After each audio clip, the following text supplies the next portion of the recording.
Hello, this is Dave Hurwitz, executive editor at ClassicsToday.com. First, a little bit of housekeeping. I did a really long, like an hour and 40-minute long interview with splendid Canadian duo pianist and commentator on YouTube, Ilya Toxer, and he's posted that interview on his website. So if you're curious, then I've put a link at the bottom on the description of this particular video, and I'll have it on a couple of other videos so that you can click on the link and have a look at the interview if you've got plenty of time on your hands. It was really a very interesting talk, and so I hope you'll take a look at least some of it. I had a lot of fun doing it, and I think it came out rather well. But in the meantime, now that we've gotten that out of the way, we're going to talk right now about Eugen Jochum.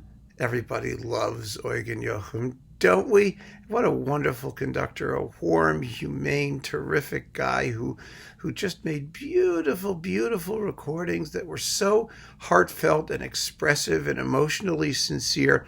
This is his complete Philips recordings, which are now on Decca, not all of which were always on Philips, because Universal, they've gotten everything so mixed up because now it's all one big conglomerated label. And he originally released, you may recall, a choral music series on Philips that had things like the Bach Passions and Haydn's The Creation, and all that stuff somehow wound up in the Deutsche Grammophon box of vocal works. There are two big Deutsche Grammophon cubes, one of orchestral music and one of vocal music and operas and things.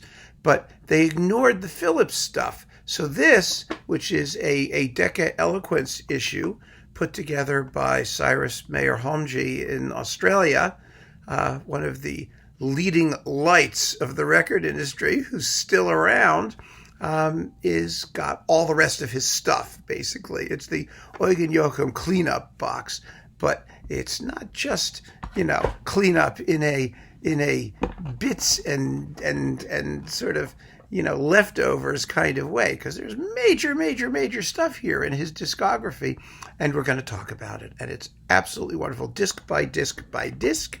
There are 15 discs in here, and we're going to go through them. It won't take too long, I don't think, and it's a very rewarding exercise. It's going to be. Now, the first thing in here, the first 5 discs, so I'm hauling them all out at once, was his Concerto Beethoven Cycle. Because this is all stuff with the Concerto for the most part. Not entirely, but for the most part.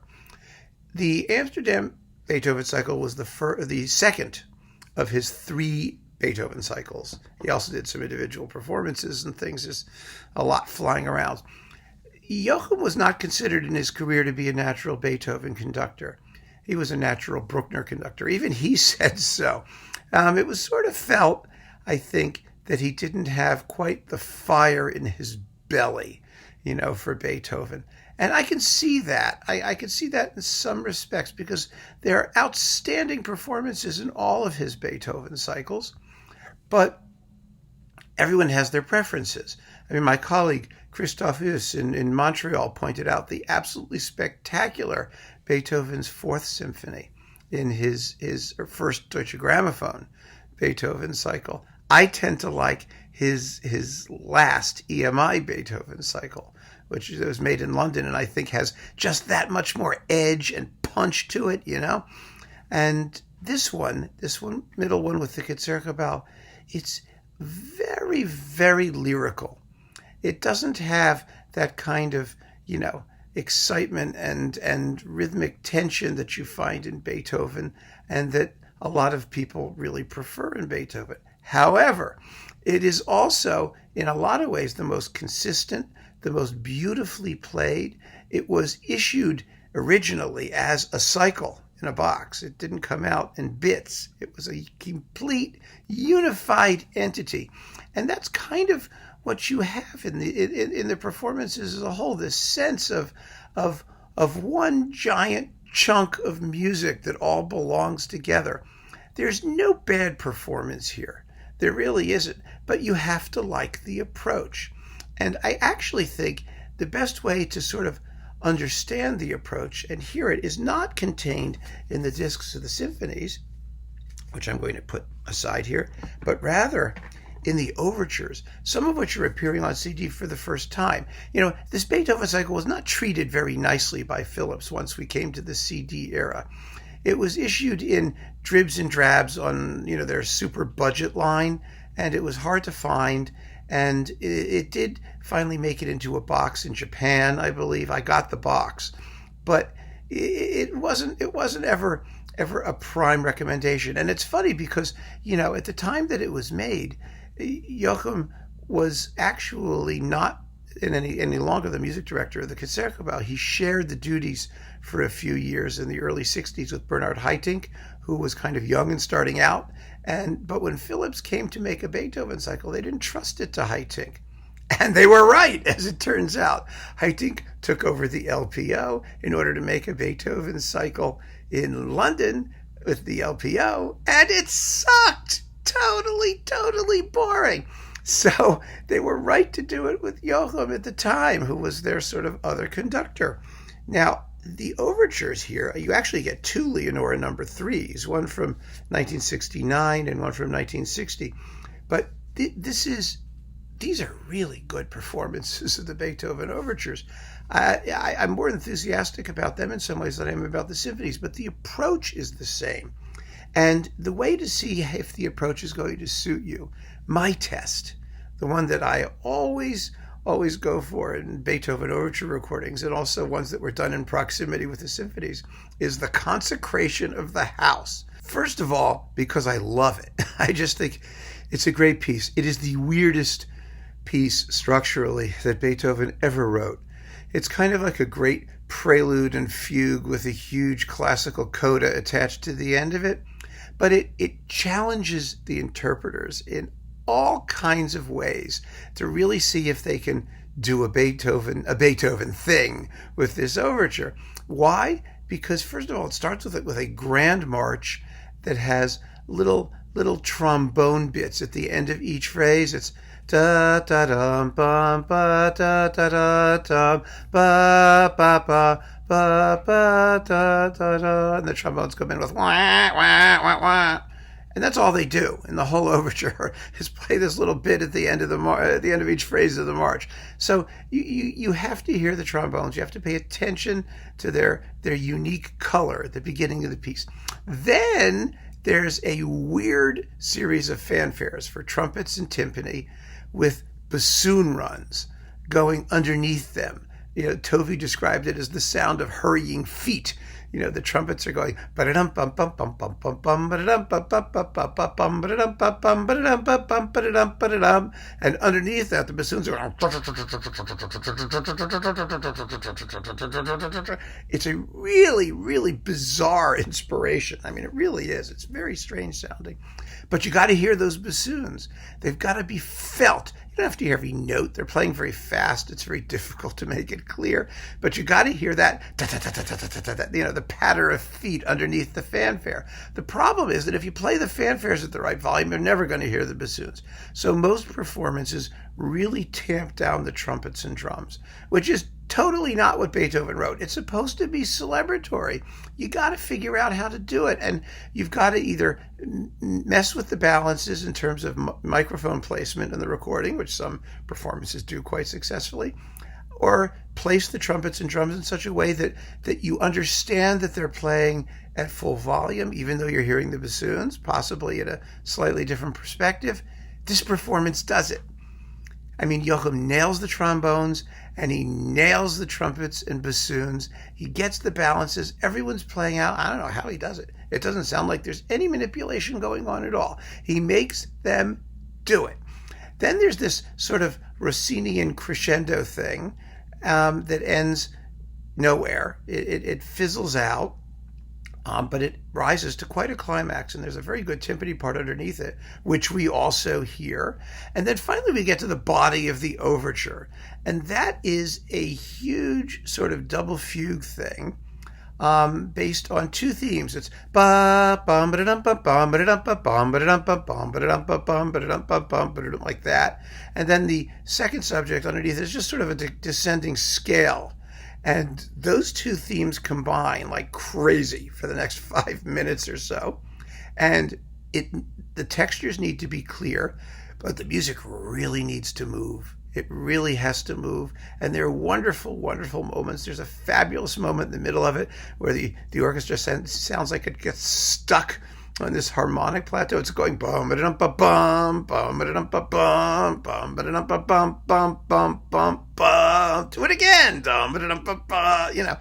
And finally gets jolted off, and it all winds up with this big Handelian sort of cadence and trill, and then there's this enormous coda, which can't sound like it doesn't belong there and doesn't know how to end. And Jochum just pegs it. He nails every single bit of it. And it just goes to show you with incredible clarity. And you hear the trumpets and the drums, and you hear, the winds and I mean, the woodwind textures, the balances are fabulous. It's not as noisy as other performances. And like I said, you may feel it. It doesn't have that kind of hard rhythmic snap that Beethoven so often asks for, and that's so effective in these symphonies. But my God, like everything Jochum does, the approach is so bloody musical. It's beautifully transparent and clean. The playing is fabulous. The recording is warm and wonderful. And that's his Beethoven. That's really his Beethoven. And I just think it's glorious. So I'm all for it. I think it's beautiful. Also on this particular disc that has two of the overtures, you have a lot of overtures on one disc and then two additional ones on another disc, is Beethoven's first piano concerto and the Mozart 14th piano concerto with Jochum's daughter, Veronica, who was a very fine pianist. I saw her a few times. The last time I think I saw her perform was in Baltimore when I was in college. She did Stravinsky's Capriccio for piano and orchestra. It's quite a splendid performance. She's become a noted teacher of piano, and this is with the Bamberg Symphony, and so she's doing her thing with Dad, which is kind of nice. Next, you get 4 Mozart symphonies, all the Mozart symphonies with names. You get the Jupiter, the Hafner, the Linz, and the Prague. They left out number 40 because it didn't have a nickname. Can you believe it? Apparently, according to the booklet, a very good booklet that comes with this, by the way, excellently written booklet on Jochum's history with the Concerto and his sort of early recording career. Apparently, Phillips only thought in those days that Mozart symphonies with nicknames would sell. So he did Mozart symphonies with nicknames, and they are magnificent performances, absolutely first class and beautiful. Next, a rather famous recording, Schubert's Fourth, the Tragic, which is never really very tragic, is it? It's in a minor key, but tragic? No, not really. And Schumann's Fourth with the Concerto. Now, I think both the Schubert and the Schumann are lovely, lovely performances. Very, very well done. I think that when they came out, they were, again, performances that never got much attention, but they've held up well. I think that, it's very funny. You'll be able to second me in this, I think. When recordings come out, they're always compared to, references or flavor of the month or who's the famous guy of the day. And Jochum's recordings didn't always compare favorably to those, but they've held up well because they're just so musically satisfying in so many ways, because all of the things that eventually you come back to when you want to hear a piece of music that that is characterful phrasing and just balances and beautifully shaped pacing and an overall conception. He has all of that, it's all there. And so you listen to it again, maybe once you've grown up, shall we say, and gotten over, the guy that everyone's touting. And then you come back to this, you go, oh yeah, there was Jochum. It was really good. And it really is. Here we have the unfinished and Beethoven Fifth with the Berlin Philharmonic, another Beethoven Fifth, just like we need that, which is quite good, naturally. But the unfinished, I think it was a Jochum specialty. My reference recording in the unfinished is Jochum's Boston recording, which I think is just one of the most beautiful things I've ever heard in my entire life. And this Concerto recording is all just about as good. It really is. It's quite wonderful. Then let's see. Rickard Strauss. You get two Don Juans, two Till Eulenspiegels from 52 and 62, both of them. Well, the Don Juan was from 52 and 60, and then the Rosenkavalier Suite. Now, aside from just wonderful playing, I mean, Strauss doesn't really require brains to play, as you know. It's just got to be fabulous. The Don Juans and the Eulenspiegels, the amazing thing about these recordings 10 years apart is that they are, timing-wise, within seconds. I mean, literally within seconds. Look, the Don Juan is 1602 versus 1606, until Eulenspiegel is 1439 versus 1437.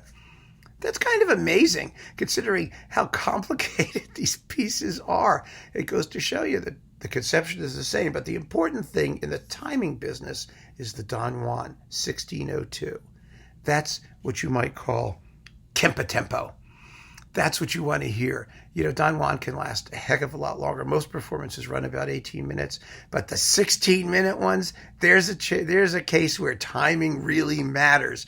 You want to hear a razzle-dazzle recording, and this one razzles and dazzles. It's wonderful. Then we got a bunch of Wagner excerpts here. The Flying Dutchman Overture, Tristan and Isolde Prelude and Liebestod, Meistersinger Preludes to Act 1 and 3, and the Tannhäuser Overture. These are great. These are absolutely great. This is with Bavarian Radio. They're terrific performances. I mean, Jochum was a great Wagnerian. His Wagner opera recordings are stunning, absolutely stunning. And there's no reason not to listen and love these performances. Finally, a two-disc set containing that famous Brookner Five with the Concertgebouw from Ottobrunn Monastery. And this is the whole concert, actually. You get organ music played by Adalbert Meyer, pieces by Nicholas Bruns, Daquin, and Bach, at the organ of Ottobrunn Monastery. And then there's another recording of Mengelberg conducting Rudolf Mengelberg's Magnificat. When was the last time you heard that? And it's only 8 minutes long, 9 minutes long, and it's for alto and orchestra. It's quite lovely. It's a nice piece, and Jochum plays it very well. But, of course, the main item is that Brookner Fifth. Now, I have to confess, I don't think this is his best Brookner Fifth. I really don't. I like his last one with the Staatskapelle at Dresden. I think that's the one where he gets all the proportions right, and he has an orchestra that just knows exactly how the music's supposed to go, and it's magnificent. But of course, Jochum was one of the great interpreters of the work. All of the wonderful elements of his performance are intact in this performance, in this particular version, but it was live. It was done in that huge monastery acoustic, and I just think it's a little too soft-edged for me.